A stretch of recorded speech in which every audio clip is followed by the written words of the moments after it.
Nous, il y a deux leviers. Le premier levier, c'est l'atténuation. Alors, sur l'atténuation, je vous parlerai simplement de deux innovations de rupture.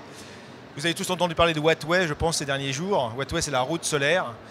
Donc, c'est vraiment un produit phare maintenant pour nous. On a plus de 600 demandes de cotation depuis qu'on a fait la conférence de presse de lancement le 13 octobre. Donc, la route solaire, c'est une route qui produit de l'énergie solaire intégrée à la bande de roulement. On l'a testé pendant 4 ans. Maintenant, c'est au point.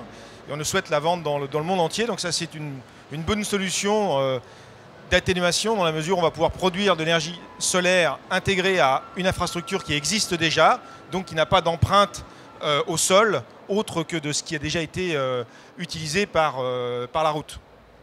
Donc la route a donc deux usages, se déplacer et produire de l'énergie.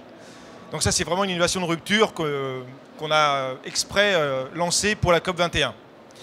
Et la deuxième innovation, c'est une innovation aussi dont vous allez beaucoup en entendre parler dans les semaines qui viennent. Vous avez tous entendu parler des bâtiments énergie positive qu'on a sortis il y a 6 ans, qui produisent plus d'énergie renouvelable qu'ils n'en produisent, enfin qu'ils n'en consomment sur un an. Et là, c'est un bâtiment banque de matériaux qui va aussi être une vraie révolution dans le monde du bâtiment. C'est un bâtiment qui va être construit, mais le propriétaire va être propriétaire du bâtiment, mais ne sera pas propriétaire des matériaux de construction qui seront réutilisés à la fin de la vie du bâtiment pour reconstruire d'autres bâtiments. Donc c'est un bâtiment que l'on considère comme banque de matériaux pour les bâtiments du futur. L'idée étant de petit à petit s'affranchir des entreprises de l'industrie extractiviste, ceux qui utilisent les matières premières issues des carrières notamment, pour pouvoir tourner à terme simplement avec des matériaux qui seront en permanence réutilisés et recyclés en circuit fermé.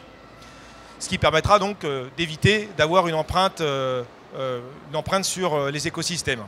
Voilà, donc ça c'est deux innovations qui sont très bas carbone par définition et qui complètent en fait la gamme des 75 innovations bas carbone que nous présentons dans l'autre lieu phare de la COP21 à la galerie, donc au Bourget.